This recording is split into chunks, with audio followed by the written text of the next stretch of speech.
Hello hello hello, नमस्कार दोस्तों। स्वागत है आप सभी लोगों का सीयूटीपीजी वाला पे। मेरा नाम है योगेश लहानकर, आपका हिस्ट्री का टीचर।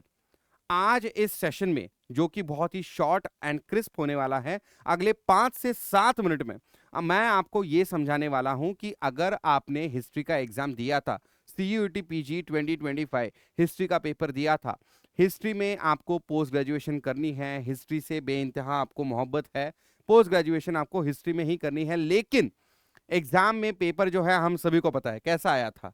हिस्ट्री का पेपर जो है हमें पता है, उसको हम मॉडरेट टू हार्ड कैटेगरी में डालते हैं। और ऐसे में मॉडरेट टू हार्ड पेपर जब आता है, तब सभी बच्चों के लिए ये काफी मतलब एक दुविधा भरा ये साबित हो जाता है कि भाई अब करे तो करे क्या। मार्क्स तो वैसे देखा जाए तो सभी को कमाने वाले हैं। उससे मैं आपको एक बात मुझे जो याद आई है वो भी आपको याद दिलाना चाहूंगा कि पूरा का पूरा आपके 75 क्वेश्चंस का पेपर एनालिसिस मैंने आपके लिए किया हुआ है। अगर अभी तक आपने वो नहीं देखा है तो प्लीज देख लीजिएगा। 75 में से 72 क्वेश्चंस में कोई प्रॉब्लम नहीं है। सीयूटी पीजी की जो की है बिल्कुल सही है।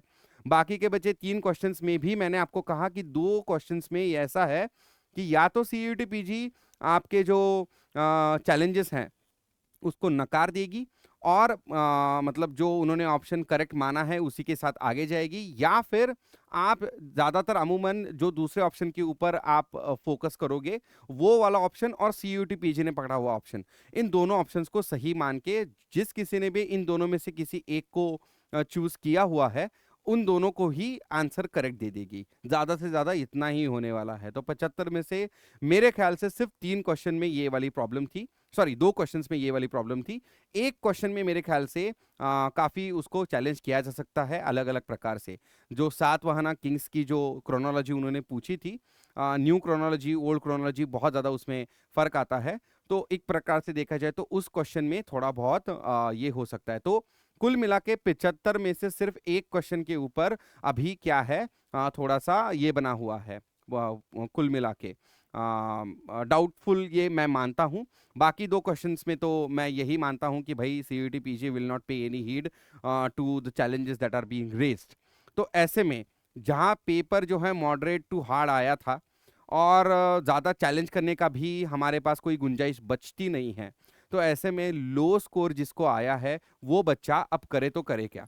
तो ऐसे में देखिए मैं आपको बताने जा रहा हूं कुछ ऐसी यूनिवर्सिटीज जहां पे आप जरूर आपके लो स्कोर के तहत भी एडमिशन ले सकते हैं।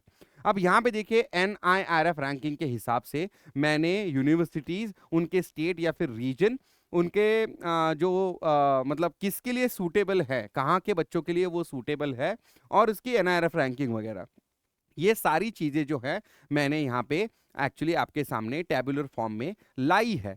बहुत ही इंपॉर्टेंट जानकारी मैं यहाँ पे आपको देने जा रहा हूँ। देखिए सबसे पहली जो 3 यूनिवर्सिटीज हैं, अब बहुत सारे बच्चे जो ये सेशन देख रहे हैं उनको पता है कि शायद जवाहरलाल नेहरू यूनिवर्सिटी जो NIRF रैंकिंग 2 में सेकंड में है, Banaras Hindu university NIRF ranking पे 5th पे है, और यूनिवर्सिटी ऑफ दिल्ली जो 6 पे है। शायद यहाँ पे मेरा एडमिशन ना हो, क्योंकि यहाँ पे मोटा मोटी देखा जाए मल्टीपल जो काउंसलिंग राउंड्स होते हैं उसके बाद भी अगर आपको कम से कम 190 से लेके 200 प्लस मार्क्स नहीं है तो आपका यहाँ पे एडमिशन होना लगभग नामुमकिन अभी के लिए हम मान रहे हैं। तो ऐसे में अगर आपको 180 या फिर उससे थोड़े से कम मार्क्स हैं, अगर आपको 180 से थोड़े से कम मार्क्स हैं, लेस देन 180, ऐसे मतलब लेस देन 180 मार्क्स है, तो ऐसे में आप करेंगे तो करेंगे क्या।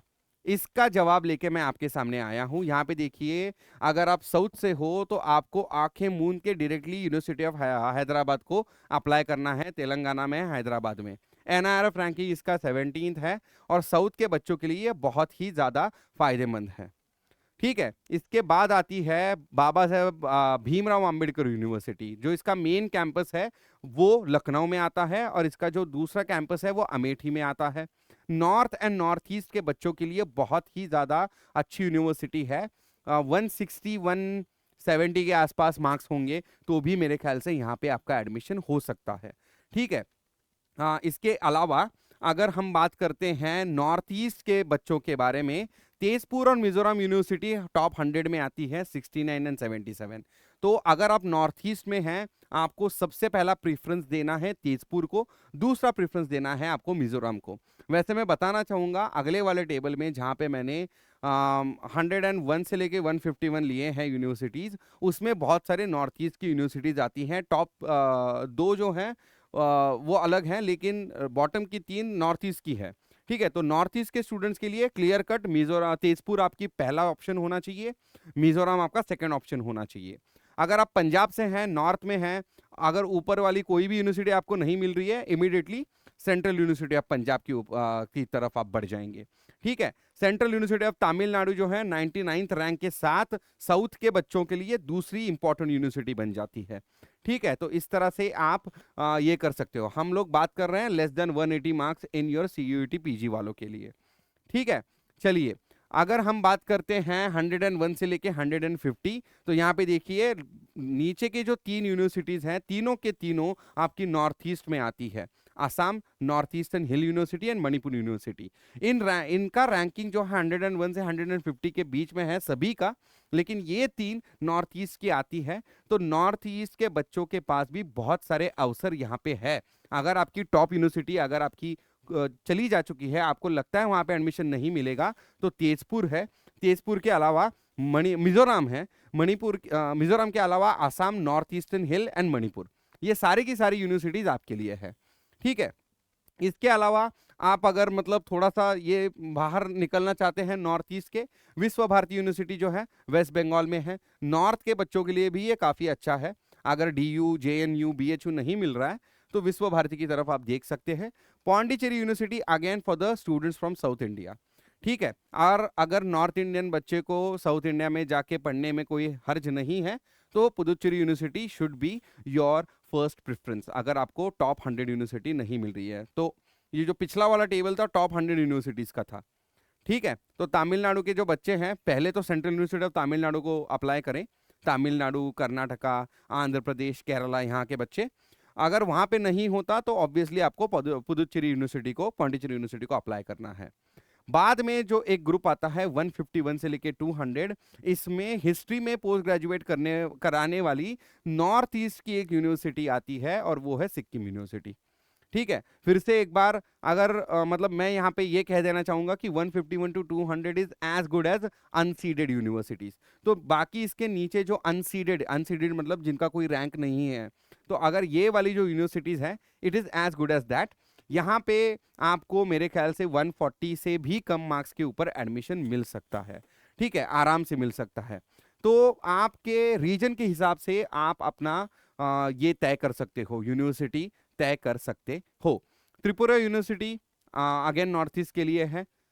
Central university of Himachal Pradesh north वाले बच्चों के लिए, specially Punjab, Uttarakhand and Himachal Pradesh. Doctor Hari Singh Gour विश्वविद्यालय मध्य प्रदेश के बच्चों के लिए अच्छा है। Central university of Karnataka again Karnataka के बच्चों के लिए। Indira Gandhi national tribal university Amarkantak Madhya Pradesh. Rajiv Gandhi national institute of youth development again Tamil Nadu. तो यहाँ पे देखिए पूरा एक बहुत ही अच्छा एक मिक्स बन के हमारे सामने आ रहा है। सेंट्रल है, नॉर्थ है, साउथ है, हर जगह की यूनिवर्सिटीज इसमें आती है अनसीडेड में।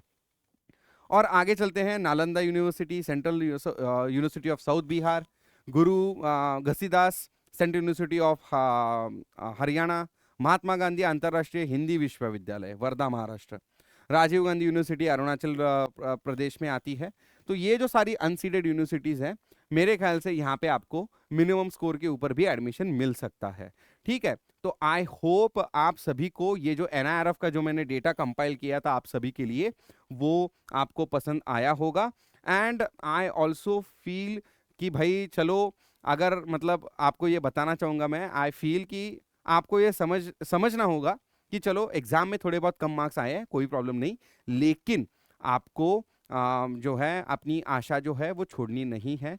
सबसे पहले अगर हो सके तो टॉप यूनिवर्सिटीज को अप्लाई करें, वहां पे देखें कि मल्टीपल जो काउंसलिंग राउंड्स होते हैं, अगर वहां पे नहीं हो रहा है तो obviously you should come down logically, NIRF ranking को यूज करें। अपने क्षेत्र की सबसे टॉप यूनिवर्सिटी को अप्लाई करने का आपका ध्येय होना चाहिए। तो इसी के साथ ये सेशन मैं यहाँ पे समाप्त करना चाहूंगा। बहुत बहुत धन्यवाद मुझे सुनने के लिए। मेरा नाम है योगेश लाहनकर, और अभी आप मुझे देख सुन रहे थे कि आपको हिस्ट्री में अगर पीजी करनी है तो कौन से यूनिवर्सिटी में आपको एडमिशन मिल सकता है with low marks. Thank you very much.